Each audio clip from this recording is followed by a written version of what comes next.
This video is made for education purpose only and please should not be considered as a financial advice. दोस्तों कल के दिन की बात करें तो कल का दिन काफ़ी ज़्यादा इम्पोर्टेंट होने वाला है और सिर्फ हमारे लिए नहीं पूरी दुनिया के लिए। यस, पूरी दुनिया का फोकस यहाँ पे एक ही जगह पे हम लोगों को देखने को मिलने वाला है और वही एक ही जगह से दो बहुत बड़ी खबरें हमारे सामने यहाँ पे आने वाली है। सो किसकी यहाँ पे मैं बात कर रहा हूँ तो दोस्तों हम यहाँ पे बात करने वाले हैं आर्टिफिशियल इंटेलिजेंसी एआई। अब एआई की जब भी बात होगी तो आपको पता है फोकस कहाँ पे जाता है, अमेरिका की ओर, क्योंकि वहाँ पे एनवीडिया हमें देखने को मिलता है, उसी के साथ साथ गूगल भी हमें देखने को मिल जाता है। एंड ये दो कंपनीज का जिक्र भी होता है क्योंकि वैल्यूएशन के हिसाब से दुनिया में नंबर 1 कंपनी कौन सी है एआई सेगमेंट में काम करने वाली, तो वो है एनवीडिया। $5 ट्रिलियन के ऊपर जा चुकी है। और दूसरी कंपनी कौन सी है, अल्फाबेट, जो कि गूगल की पेरेंट कंपनी है। सो इन दोनों कंपनी को लेकर कल बहुत बड़े अपडेट हमारे सामने यहाँ पे आने वाले हैं। और जो ये बातें चलती है ना कि एआई बबल है, या फिर माइकल बरी जो ये बातें कहते हैं कि .com बबल का जो आखिरी समय जैसे था वैसे ही मार्केट में चीज़ें यहाँ पे क्रिएट हो रही है और कभी भी एआई बबल फट सकता है लाइक .com बबल। तो ये चीज़ें हमें कल यहाँ पे ज़रूर पता चल जाएगी। सो बेसिकली यहाँ पे देखा गया तो काफ़ी लोग यही कहते हैं कि हमें कोई फ़र्क नहीं पड़ता क्योंकि अमेरिकन मार्केट को फॉलो नहीं करते, ना ही हमारा कोई पोर्टफोलियो में अमेरिकन स्टॉक्स है। दुनिया भर की चीज़ें हम देखते नहीं, सिर्फ हमारे बाजार के ऊपर फोकस रखते हैं। अगर आप ऐसा सोचते हो दोस्तों तो आप बहुत गलत डायरेक्शन में जा रहे हो, क्योंकि हम ग्लोबलाइजेशन में जीते हैं। ग्लोबलाइजेशन मतलब कि दुनिया में किधर भी कुछ भी चीज़ें हो जाए उसका इम्पैक्ट आपके घर तक, आपके पोर्टफोलियो तक हो जाएगा। और ख़ास करके अगर आपके पोर्टफोलियो में आईटी स्टॉक्स है, आईटी कंपनियां हैं, जो कि बहुत सारे लोगों के पोर्टफोलियो में कोई ना कोई आईटी कंपनी ज़रूर होती है, whether large cap, mid cap, small cap या फिर माइक्रो, नैनो, वोटेवर। सो इन्होंने तो एआई के ऊपर खास ध्यान देना है बिकॉज मैक्सिमम लोगों को जो आईटी स्पेस में जो नुकसान हो रहा है, जिन्होंने अभी एंट्री की है वो लॉस में है। जो पुराने इन्वेस्टर थे उनके अच्छे रिटर्न्स भी यहाँ पे ख़राब हो रहे हैं। तो इसके पीछे का मेजर रीज़न क्या है, एआई ही है। क्योंकि इंडियन आईटी कंपनीज की बात कर लें तो वो एआई को लेकर कोई बहुत बड़ा काम यहाँ पे नहीं कर रहे हैं। मतलब पॉइंट यहाँ पे क्या है दोस्तों कि एआई को लेकर ही कल का दिन काफ़ी बड़ा यहाँ पे रहने वाला है कि एआई बबल है या नहीं है। इससे रिलेटेड हम लोगों को बहुत बड़ा जवाब यहाँ पे ज़रूर मिलेगा। सो पहला पॉइंट कौन सा है जिसके ऊपर पूरी दुनिया का फोकस रहने वाला है, वो है एनवीडिया। यस, एनवीडिया के ऊपर फोकस रहेगा क्योंकि एनवीडिया के क्वार्टर के नंबर्स हम लोगों को देखने को मिलने वाले हैं।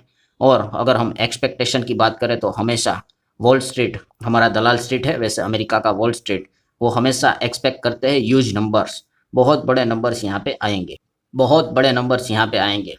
एंड वैसा होगा या नहीं होगा वो देखने वाली बात है बिकॉज ये इतना ज़्यादा ह्यूज नंबर एक्सपेक्ट कर रहे हैं। क्यों? क्योंकि टेक कंपनीज ने बहुत बड़ी मात्रा में एआई कंप्यूटर चिप्स में भी भरपूर पैसा यहाँ पे इन्वेस्ट किया है, भरपूर पैसा लगाया है और भरपूर चिप्स भी खरीदे हैं। तो वो सही डायरेक्शन में जा रहे हैं या नहीं जा रहे हैं तो ये कैसे पता चलेगा, रिजल्ट्स को देख के। तो सबसे पहले तो आप यहाँ पे देख सकते हो कि यहाँ पे अलग अलग डेटा हमारे सामने प्रेजेंट किया जा चुका है। उसी के साथ साथ एक्सपेक्ट क्या किया जा रहा है कि कितने क्या परफॉर्मेंस यहाँ पे आ सकते हैं। सबसे पहले तो आप चेक कर सकते हो कि रेवेन्यू कितना पैसा एनवीडिया यहाँ पे बनाया होगा इस क्वार्टर में। तो एक्सपेक्ट किया जा रहा है $78.5 बिलियन से लेके $78.9 बिलियन, ये अनुमान है, एक्सपेक्टेशन है। यहाँ पे ये बात बोली जा रही है कि अगर 80 बिलियन से ज़्यादा रेवेन्यू कल अगर एनवीडिया दिखाती है तो इसको बहुत ही सुपर डुपर हिट परफॉर्मेंस माना जाएगा।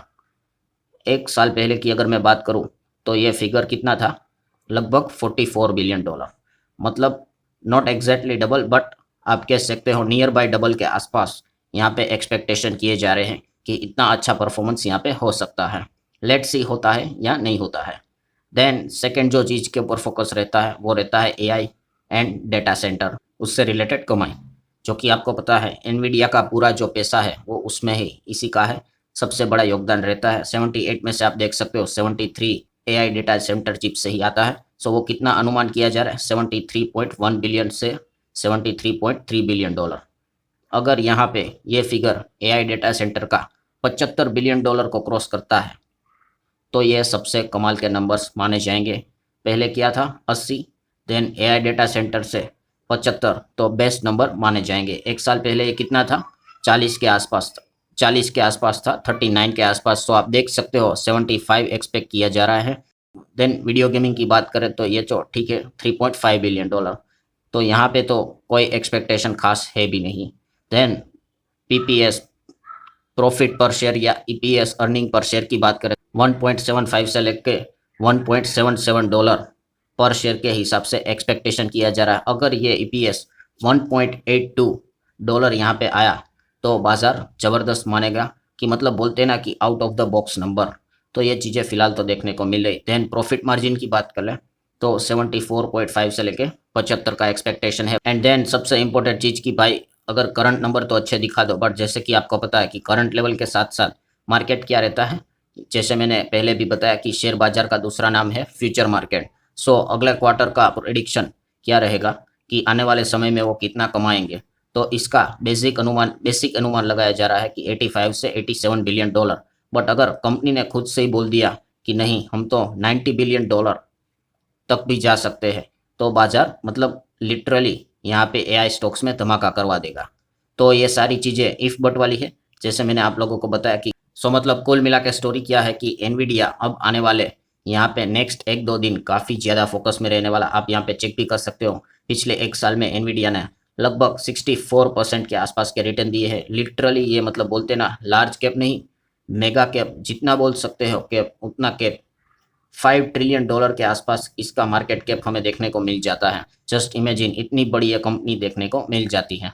तो एनवीडिया लिटरली पिछले 5 साल में 1400% रिटर्न दिए हैं। रिटर्न देख के तो मतलब हर कोई खुश हो जाता है, पर हर कोई कमाता नहीं, क्योंकि आपको पता है लंबी अवधि तक टिकना ये हर किसी के बस की बात नहीं होती है। आधे लोग तो क्विट ही कर देते, क्योंकि एनवीडिया भी बीच बीच में आप देखोगे तो 5 साल में कोई ऊपर नहीं गया, बहुत बार गिरा है। अगर मैं आपको बताऊं तो यहाँ पे आप देख सकते हो 65% तक ड्रॉप देखने को मिला था। देन अगर हम आगे की बात करें तो यहाँ पे रफली बता रहा हूँ 36 से 40% गिरा था। तो शेयर बाजार में तो ये चीज़ें होती रहती है। देन सेकेंड बात रही तो वो किसकी है, गूगल की। गूगल के आईओ की अगर बात करें तो इनपुट आउटपुट की अगर बात कर ले तो आपको पता है आज 19 मई, वैसे कल 20 मई, यहाँ पे ये 2 दिन हमें प्रोग्राम चलते हुए देखने को मिलेगा। और यहाँ पे वो अपने नए एंड्रॉयड वर्जन को या फिर एआई को लेकर अनाउंसमेंट यहाँ पे करेगा, या फिर डेवलपर टूल्स उससे रिलेटेड कोई चीज़ें सामने रखेंगे, या फिर नए हार्डवेयर से रिलेटेड कोई अनाउंसमेंट यहाँ पे करने वाले हैं। मतलब आज के दिन भी यहाँ पे हो सकता है गूगल बड़ा अनाउंसमेंट कुछ कर ले, और कल के दिन भी कुछ बड़ा अनाउंसमेंट कर ले। तो इसीलिए ये जो देखा गया कि कल का दिन कितना ज़्यादा इम्पोर्टेंट रहने वाला है, ये पूरा मतलब जो ग्लोबल जो चीज़ है उसका फोकस यहाँ पे अमेरिका के ऊपर रहने वाला है कि एआई को लेकर क्या होगा। और जैसे अभी मैंने आपको बताया कि अल्टीमेटली हमारा आईटी स्पेस जो है, वो इंडस्ट्री है, वो एआई से कैसे चल रहा है, अच्छा चल रहा है या बुरा चल रहा है, उसी से प्रभावित यहाँ पे है। और आपको इसी को यहाँ पे ध्यान रखना पड़ेगा। सो ठीक है दोस्तों, आशा करता हूँ जितने भी इंपॉर्टेंट पॉइंट्स थे वो सारे मैंने कवर कर लिया। वीडियो हेल्पफुल लगा हो तो चाहो तो लाइक एंड शेयर कर सकते हो। मिलते हैं अगले वीडियो में, तब तक के लिए बाय बाय।